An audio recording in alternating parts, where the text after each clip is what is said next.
Assalamu alaikum to all of you, dear students and dear viewers also. This is Ubatullah, your physics instructor in front of you. जी काफ़ी अरसे के बाद आप सबसे मुलाकात हो रही है ऑन माई यूट्यूब चैनल। उसकी वजूहात बहुत ज़्यादा हैं, तो हम उन वजूहात की तरफ नहीं जाते। उन वजूहात से हमारा कुछ लेना देना नहीं है अभी, लेकिन कहते हैं कि देर आया दुरुस्त आया। तो मैं उम्मीद करता हूँ कि आप सब ने अपनी स्टडी कंटिन्यू कर रहे होंगे और आपकी स्टडी बेहतर हो भी रही होगी। तो आज जो टॉपिक हम अपने बहस में लेके आने वाले हैं अपने क्लास के अंदर, that topic is named as the equations of motion. मेरे बच्चे, you are very well familiar with the motion. आपको मोशन के बारे में पता है कि मोशन क्या होता है। मोशन एक ऐसी स्टेट है किसी ऑब्जेक्ट की जिसमें ऑब्जेक्ट अपने सराउंडिंग के हिसाब से अपनी पोजीशन को चेंज करता है, तो उसको हम क्या कहते हैं? उसको हम कहते हैं मोशन। लेकिन अब कोई भी ऑब्जेक्ट जब मूव करे तो उसकी मूवमेंट के साथ रिलेटेड कुछ टर्म्स होते हैं, हमने उन टर्म्स को डिस्कस करना है with these equations of motion, in equations of motion के साथ रिलेटेड।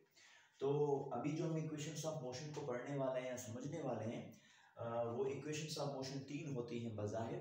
सो जो अभी हम बहस में लेने वाले हैं वो क्या हमारे पास है? This one is named as the first equation of motion. ये क्या होगी मेरे बच्चे? हमारे पास फर्स्ट इक्वेशन ऑफ मोशन। हम देखेंगे कि फर्स्ट इक्वेशन ऑफ मोशन क्या है। कहते हैं कि ये जो जितनी भी इक्वेशंस ऑफ मोशन है एक्चुअली ये एप्लीकेबल है when the acceleration of the body is the uniform, है ना। यानी कि इक्वेशंस ऑफ मोशन हम तब एप्लीकेबल कर सकते हैं जब किसी भी बॉडी की जो एक्सेलरेशन है वो क्या होनी चाहिए? वो यूनिफॉर्म होनी चाहिए। So when the acceleration of the body is the uniform, then we have to apply these equations of motion, which are actually the three equations of motion. Let's back to the first equation of motion. What does first equation of motion tells? First equation of motion says that if we have an object like that, we have a car, हमारे पास एक car है जो certain speed के साथ जा रही है, velocity that is named as the vi, which is named as the initial velocity of that car. कुछ वक्त गुजरने के बाद क्या हो रहा है? After some duration of time that is represented by the t, इस कार की जो वेलोसिटी है वो क्या हो रही है? वो चेंज हो रही है, and that velocity changes into the vf। जो वेलोसिटी चेंज हुई है वो किस में चेंज हो गई है? vf में चेंज हो गई है। मींस के the direction of velocity does not change but the magnitude of velocity is changed here ना। वेलोसिटी का मैग्नीट्यूड चेंज हो गया है, और चेंज कैसे हुआ है कि जो vi पहले वाली वेलोसिटी थी वो तब्दील हो गई है बाद वाली वेलोसिटी में। तो बाद वाली वेलोसिटी को हमने क्या कहा? vf, which is the final velocity of that car। सवाल ये है कि क्या इस कार के अंदर एक्सेलरेशन पैदा होगी या नहीं होगी? यस, यू आर फैमिलियर के rate of change of velocity is called acceleration. हमें पता है कि जो rate of change of velocity होती है उसको हम क्या कहते हैं मेरे बच्चे? इज कॉल्ड एक्सेलरेशन, है ना। जो rate of change of velocity उसको हम क्या कहते हैं? उसको हम कहते हैं एक्सेलरेशन।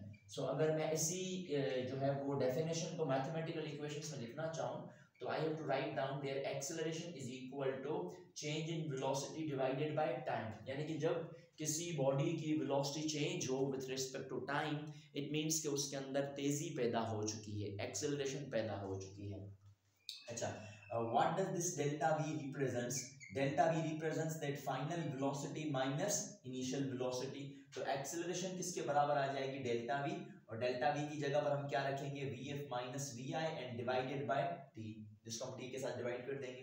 ये t डिवाइड कर रहा है, ऐसे जाके क्या करेगा? मल्टीप्लाई। तो acceleration into time is equal to vf minus vi। ये नेगेटिव vi, अगर इस नेगेटिव vi को आप इस साइड लेके जाएंगे तो इट बिकम्स पॉजिटिव। तो यहाँ पर हमें क्या टर्म मिलेगा? vf, और ये vi इस साइड चला जाएगा तो vi plus a into t, यानी कि acceleration multiply by the time. That is named as the first equation of motion. इसको हम क्या कहते हैं? First equation of motion. ठीक है, लेकिन ये फर्स्ट इक्वेशन ऑफ मोशन तब है जब बॉडी की जो एक्सेलरेशन हो वो क्या होनी चाहिए? वो यूनिफॉर्म होनी चाहिए। अच्छा, कुछ पॉइंट्स को अपने ध्यान में रखना होगा कि दिस इज नॉट नेसेसरी कि यूनिफॉर्म एक्सेलरेशन के लिए लीनियर मोशन हो। नहीं, ये पॉसिबल नहीं है कि एक्सेलरेशन यूनिफॉर्म हो और ऑब्जेक्ट स्ट्रेट पाथ में जाए। ऑब्जेक्ट टू डायमेंशनल पाथ में, यानी कि ऐसे भी मूव करता है। जैसे किसी गेंद को फेंका जाए, या ये मेरे पास ये मार्कर है, अगर इस मार्कर को मैं ऐसे थ्रो कर रहा हूँ तो उसके बाद वो 2 डायमेंशनल मोशन में आ जाता है। तो 2 डायमेंशनल मोशन में भी एक्सेलरेशन यूनिफॉर्म होती है, तो ये नेसेसरी नहीं होता कि हम लीनियर मोशन करें तो उसकी एक्सेलरेशन यूनिफॉर्म हो, ठीक है।